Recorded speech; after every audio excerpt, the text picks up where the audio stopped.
Hello, I'm Locke Meredith. I'd like to invite you to join me on the next Legal Lines, where I'm very pleased to have on the show Lieutenant Colonel Jeff Mitchell. He's a state chaplain for the Louisiana National Guard for Louisiana. We've been at war for 11 years, over 11 years. And because of that, we have a lot of stress and strain, trials and tribulations that soldiers and their families have gone through. And Jeff's going to talk to us about what the programs are that the National Guard has implemented to try and deal with those stresses and strains, including suicide. So join us on the next Legal Lines with Lieutenant Colonel Jeff Mitchell.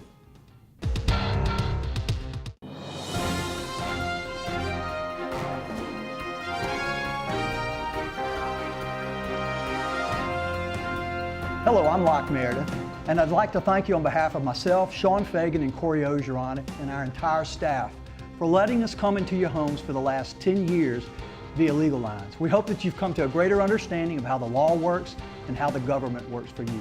So from all of us, thank you.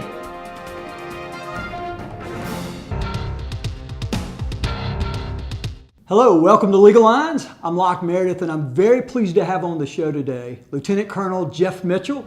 He's the state chaplain. Jeff, it's great to have you. He's the state chaplain for the state of Louisiana National Guard. Jeffrey, tell folks a little bit, because you know, you've been on the front lines a couple of times. I mean, it's, sometimes folks hear National Guard and they think, I guess maybe, well, those guys don't really go over there too often. Yeah, they do. Yeah. Tell folks what's going on. Well, I've had the great privilege of deploying twice as a battalion chaplain in 2004, 2005, and then in 2009 to Iraq as a brigade chaplain. So it's they train us all through the years to do that, and just like a soldier, because you are a soldier. That's right. That's right. Go through the whole thing. That's right.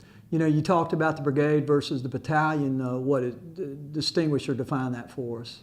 Well, a battalion is usually a unit of about 500 folks, and then the battalion makes up a brigade. There's usually about 4 battalions, so a brigade is usually about 3,000 soldiers. And so initially when you went over to Afghanistan, you were chaplain for roughly 500 folks, soldiers, correct, men and women, and then 3,000 the second time in 2009. Correct. Correct. And while you were there, and it was a year deployment on each deployment, correct? First one was right at a year, and then the second one was 10 months. And you saw death. Sure. And of course, you've seen all the trials and tragedies that our military have to go through. Correct. And you know, you said something that really struck me. The first sentence out of your mouth was, it's a privilege. And I just want to personally thank you, and I know I do on behalf of millions of Americans, thank you and all the soldiers in the military and their families for the service that y'all provide for us, the sacrifice that y'all provide. Y'all are the true backbone of America, and I really mean that. I appreciate that. That's so please convey that to the folks. I will. You know, with that said, you know, we've been at war how long? Well, 11 years. And 11 years of war puts a lot of soldiers through a lot of things. Tell the folks what you're seeing now in that regard. Well, you know, it's some soldiers now are going out to the box, what we call, for the third time, and there's separation. We prepare them the best we can, and they come back, and there's just a lot of change, and so we do the best we can. Really do a great job of preparing them pre-deployment, during and post-deployment, and offer a lot of things to counteract the stress and sometimes the loss. And so it's a challenge. And of course, if you've been seeing, and we'll talk a little bit about, you know, there has been the suicides have ramped up. So. And let's point out to the folks, you know, I was talking about the size of your folks that you were ministering to, but as a state chaplain, you're now the head chaplain in charge of the entire National Guard chaplain soldiers. Correct. And explain to the folks what that entails. Well, you know, based on my experience, the Adjutant General called me and asked me to be his state chaplain, which I have the privilege of being on his personal staff with the State Sergeant Major. And we run a program to to make our soldiers resilient. And I have 20 chaplains across the state of Louisiana. It's my privilege to mentor them, encourage them, and train them to be the best they can here stateside and then deploying. And we do have a chaplain that's deployed right now with the 205th Engineers, and he's doing a great job. And you are a full-time military man now. Correct. There's no part-time to it. And I believe you indicated that you also minister and guide and counsel the senior staff, meaning the command structure of the National Guard for the state of Louisiana. Yeah, and that's a privilege I have at that level. You know, at my level, and when you're a senior staff person, a lot of those guys just don't have the person to go to when you're at the top. So I have the privilege of just being the spiritual ear and voice and encouragement and a safe place for all those senior staff. Let's talk about, and you said it, that there are stresses associated with folks that are just waiting to be shipped overseas while they're overseas, and then when they come home. Right. So, you know, we've all read here recently that there's a tragic rise of suicides in the military because of these 11 years of war and stress associated with all three of those phases. How do we stand in Louisiana? Well, we this past year, 2012, military years from September to October, we had 4, and it's sad to say, but it's reality of this calendar year. We've already had 8. Wow! So we got 4 more months to go. Right. So we're working that issue tremendous, and that's some of the programs and initiatives we're doing to train and not only the soldier but the family members, and take initiative across the state to counteract this. Well, let's talk about that. And I know that, you know, in addition to the soldiers themselves, we have families that are going through great trials and struggles. But let's first talk about the soldiers. What is the chaplain service doing? And I know the military has their programs too, but I assume that there's a focus through the chaplain in terms of counseling and guidance spiritually. Right, and that's, you know, one of the things that, you know, that post-combat and been at war so long, we've been initiated in Louisiana, really across the nation, Strong Bonds marriage enrichment programs where families and we can enrich marriages. There's also for singles where we give them good mate choice and good relational principles. So does that prepare families for, or are you counseling them pre-deployment and then while they're during deployment and then even when they come back? Correct. Wow. And, you know, and just we had a brigade. What an endeavor.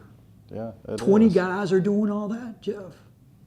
Well, but we have a reintegration team of a lot of folks, and we have a reintegration chaplain, which I did for the last 2 years, and now I'm more in a state support chaplain role, which they have yellow ribbon programs, Strong Bonds, and that reintegration chaplain is on that staff, working pre, during, and post deployment. You've probably heard of the yellow ribbon ceremonies. Tell me about it. I want everybody to hear about it. Well, that's one of the great things we're doing is the first drill back after 90 days of being a deployment. They get back in the drill status, and we have their family members, the soldiers, the spouses come for a weekend, and there's all kinds of briefings that we do. And a lot of the soldiers have heard those briefings, but what's encouraging is the spouses, parents, family members come to that and kind of get on the same page of what all of us are facing and how to live out the next year of a life post-deployment. So it's helping identify the potholes or the additional strains or stresses of coming back and going from this very organized, methodical way of life to a different way of living. All right, and I think the powerful thing, it gets everybody on the same page of, hey, here's what we're facing in the year Excellent. ahead. We'll continue this on the next segment. This is Locke Meredith with Legal Lines. Lieutenant Colonel Jeff Mitchell, he is the state chaplain for the Louisiana National Guard. We'll be right back.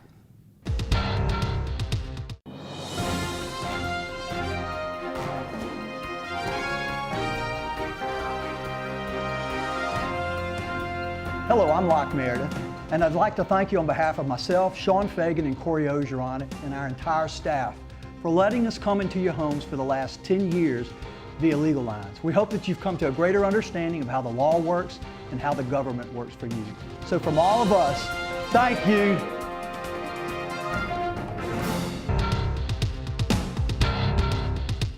Welcome back to Legal Lines. I'm Locke Meredith, and again, very pleased to have on the show today Lieutenant Colonel Jeff Mitchell.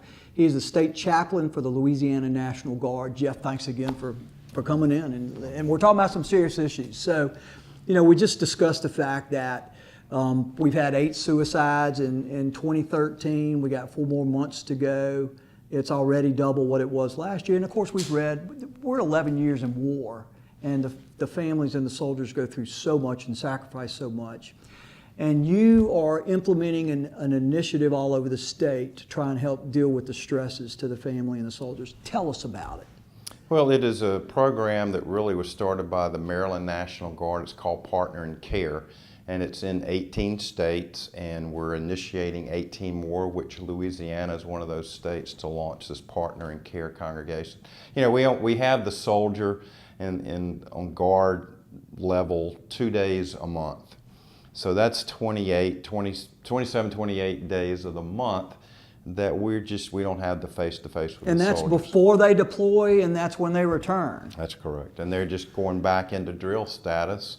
And one of the reasons the Partner in Care is getting congregations across the state to partner with the military to say, hey, we will be a faith community that will partner with the military across the state to serve the needs in that community. You know, faith communities have been around here since the beginning of the nation. They're going to be there, and we want to network with the most steady places in our state to do that. So that's what Partner in Care is. And when you say faith community, you mean any faith? That's correct. Doesn't matter. What we're looking for is folks who are willing, churches, organizations, willing to pour in to our soldiers and their families. Correct. So explain, I guess in greater detail, what exactly, so let's say I'm a pastor or a minister of some sort with a church, and I decide that I want to learn more about this. What are you going to tell them? What are they signing on to do?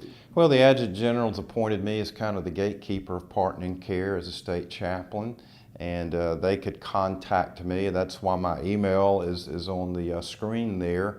And we're launching this. We want to grow this carefully and grow it well, but it's our goal, hopefully in 2 years, to have a congregation in every parish across Louisiana. So if there is a soldier in need, we can say, hey, there is a Partner in Care community that is signed up. It's right near you. And what we'll do is we will train what we call the point person. We really don't want it to be the pastor or anybody on staff. We hope it will be a person in the congregation who has a heart to serve soldiers and to meet that need. And wouldn't surprisingly, I assume, probably be a veteran or the family of a veteran, but not required. Right, exactly. And hey, that would be wonderful if you got veterans out there and retired veterans who have a heart and knowledge and experience that could be the point person in that congregation. And Jeff, you said a congregation per parish, but really, it's not limited to one per parish. You want whoever's coming in and shows that they have a heart for it. Yeah, it would obviously be, you know, multiple ones, but we want to have the right... At least one per parish. Yeah, that's right. We want to have the right kind of congregation who has the right heart and wants to serve. And of course, we'll have to go through some training. There's what's called a Memorandum of Understanding, which our JAG has approved, which we will... JAG being like the lawyer for the National Guard. Correct. That just says, hey, here's the agreements, here's what the congregation will agree to do, and the ramifications of that, and we'll go with it. Okay, and so as it relates to training, what specifically, generally, it takes place? What's a summary of what the training is teaching? Well, we would train them, you know, when either a unit, a commander, or a family assistance care person related to the Guard, or anybody in the unit would say, hey, there's a need here. And they would see that that partner in care church is close by our faith community. They would contact that point person, and then that point person would interview them. We would refer them, and then they'd be the point person to make that connection to see what the need is of the soldier, the family member. It could be a spouse whose soldier is deployed. And then they would go about serving and meeting the need of that family. You know, Jeff, when we were talking privately, you mentioned too that, you know, a lot of times when the soldiers come back home, they really aren't going to ask for help all the time. Yeah. And so it sounds like you're relying on folks that are around that soldier to say, I'm seeing something that's scaring me or bothering me, and then y'all want them to contact you. Well, and that's probably going to be a big part of the Yellow Ribbon program is presenting the partner in care and making the family members aware that, hey, there is a partner in care. There is a faith community out there that genuinely day in and day cares. And that you know, I think you and I have talked, our friendship, really when it gets down, genuine care in any relationship is the power of life. And if we can offer that touch, that genuine care relationship, that's what's powerful.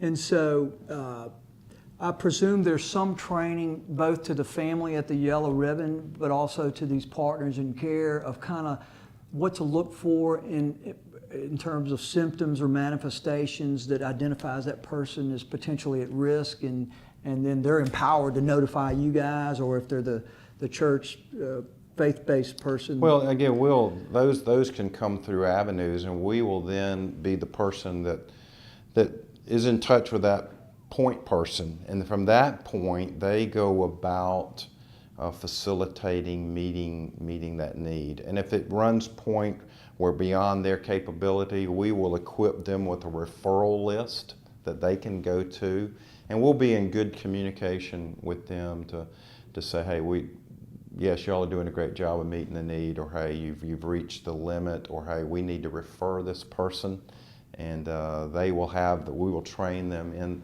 in those approved referrals that can get the person.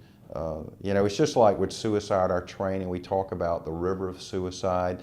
It's people who will care and get those people out of that river to the bank, and we can truly help them. And in this situation with a partner in care in a congregation where, you know, it would be a person that can make those connections, meet the need, or get them connected to the place that will ultimately help and give them the help that they need. So. And I assume that you're not limiting to just family members the National Guard as a resource when they see behavior or concerns that they have because they love someone to care about them. You want them to contact y'all. Yes. And, you know, and that's one of the, you know, we talked about soldiers, you know, total fitness, you know, the spiritual piece is a big one of it. And, you know, we're looking for congregations who will meet the need, and our hope is, you know, we always want the person to get in the faith community that they are referring to, or they have one. If not, if we meet that need, that can give them some more connectivity with a faith community that hopefully will even meet the spiritual fitness in their life. Excellent. All right, we'll continue this on the next segment. This is Locke Meredith with Legal Lines. Lieutenant Colonel Jeff Mitchell. He is the state chaplain for the National Guard of Louisiana. We'll be right back.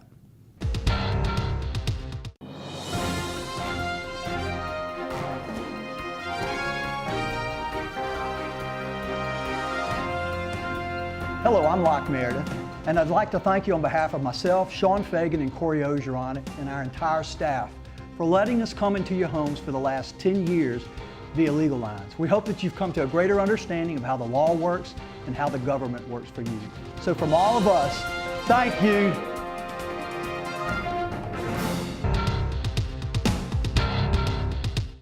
Welcome back to Legal Lines. I'm very pleased to have on my show today Jeff Mitchell. He is a lieutenant colonel. He's a state chaplain for the Louisiana National Guard. Again, Jeff, thanks for doing this. It's such an important issue. Thanks for having me. Well, let's talk about what we kind of ended with on that last segment, suicide prevention, because that has been in the news here recently. We are 11 years into war. go into further detail about that initiative. Well, one of the greatest, I think, equipping tools we have, which is Call and Assist. It's through Living Works. It's been around for decades. There's probably 1.5 million people trained, and we're using that, which, assist is applied suicide intervention skills training. And we trained all our chaplains. It's a chaplain-led program, and we're doing that throughout the Army, where there is a soldier trained in that in every platoon who can kind of, once they're competent and they feel like, wow, I can get in that river and bring someone and get them connected to the place they've needed. So they've been there. It puts their antennas up. One of the things that we're doing, again, the reason my email there is on the screen, is that one of the things we're doing, a new initiative, is partnering with the VA, who's going to train even rural and local pastors in some of these suicide skill training. So if there's people that are interested in getting that training, that is something, again, it's the more eyes on, ears on, and antennas out throughout the community, day in and day out in our communities. To help those soldiers who've given the most. Right. Exactly. Is there like a hotline number or anything like that is readily available, or they need to contact the email? Is that the best way? Well, it's best to contact, and of course, pretty much anybody that knows how to assist someone with suicide, a lot of times it's just either taking someone to the emergency room or finding a suicide hotline and calling that number. Okay, excellent. Let's shift to the family focus. I think you said it was like a support program. Tell the folks about that initiative. Well, we're the Strong Bonds program is we really, it's our desire to build strong and ready families.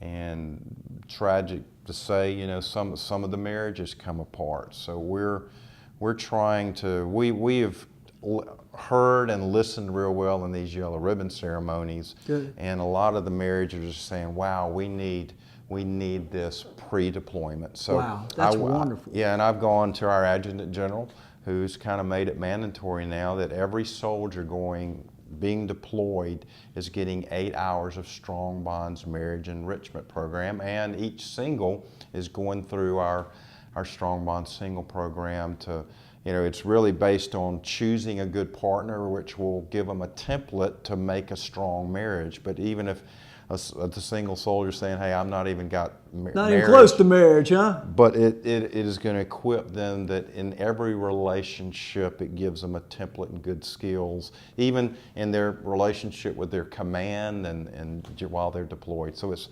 it's getting those relational skills and keeping those relationships strong, which is the base of a family. There was another initiative, and I believe it was to hire our soldiers coming back. Right. And that can be one of the challenges with multiple deployments and people coming back. They hope their job's secure, but some of them are come back unemployed. And so this is a great initiative. It's called H2H, is Hire Heroes, and that is an initiative, and I would like to say to everyone listening, as much as you can, hire veterans. They've got a lot of skills, and there's a great need to do that. So how does an employer go about finding out which veterans are coming back or soldiers are coming back and they're going on that 2-day-a-month calendar? How does that employer find these soldiers? Who do they contact? Well, they could Google H2H or Heroes to Hire, and we have a National Guardsman, his full-time job, and he's doing a wonderful job of linking these companies, and we'll have weekends. They're going on all the time and all over the state. Really? Where these people that are saying, hey, we want to hire veterans, are setting up these weekend programs, and those employees and those human resources people are there that weekend, and soldiers can come and say, hey, I fill out an application, they can make that connection right then, and that is a program that is going wonderful. I guess there's not a recommendation on a CV that a person can have that's any better than serving their country through their military. I mean, it just doesn't get any better than that. Right. Let's talk a little bit about the children, because we've talked about the wives and of course the spouse who's serving, or the husbands who are back here when the wife is serving. The children also go through a lot of strains and stress about not having that parent at home. Mm-hmm. Is the military addressing that? Well, and that's one of the things we do in our briefings, you know, pre-deployment and mainly post. The soldiers are getting those briefings in country before they're coming back in the yellow ribbon. We talk about married with children briefings and some of the issues that's age appropriate and the reactions they're going to have with the separation program. And one of the things we do, we partner with the Department of Defense, and in North Louisiana and South Louisiana they have what's called an MFLAC, which is a military family counselor that is available to families on any issue, but it can be, they can counsel children, they can get together with a family and counsel families if they're having that transitional issue with a child. Jeffrey, also, because you started this many, many years ago and decided to become a chaplain in the National Guard. Tell folks, these pastors who are out there, individuals who are considering being a chaplain, what it entails, what they have to do, what's the steps that they take? What are the steps? Well, you know, you have to be under 40 years old, and you know, you have to have a equivalent of a Master Divinity degree and some 2 years experience. But I think it was just like me at that age. I had been pastoring and just looking a way to serve, kind of get out of the everyday church business, and it gave me the opportunity once a month on a weekend to be around soldiers, to serve families, and just a way to serve my country. And it has been a tremendous, I hate to use outlet, but just kind of a different place I could serve. And and some of the greatest ministry opportunities, obviously, when you're away from your family for a year, tremendous opportunities when you're deployed to really be that ministry of presence and that safe place for counsel. That's probably being deployed. I probably did 3 or 4 hours of counseling a day, just helping soldiers. A little more intense, isn't it? Well, just dealing with stress and being away from a family, and you even Skyping and all that, you just can't be there, and we as men are fixers, so that we need to have that place to get counsel. We want to thank you on behalf of all Louisianans and American, thank you, and all the military men and women for their service. This is Locke Meredith of Legal Lines, Lieutenant Colonel Jeff Mitchell, State Chaplain, Louisiana National Guard. Thank you for being with us.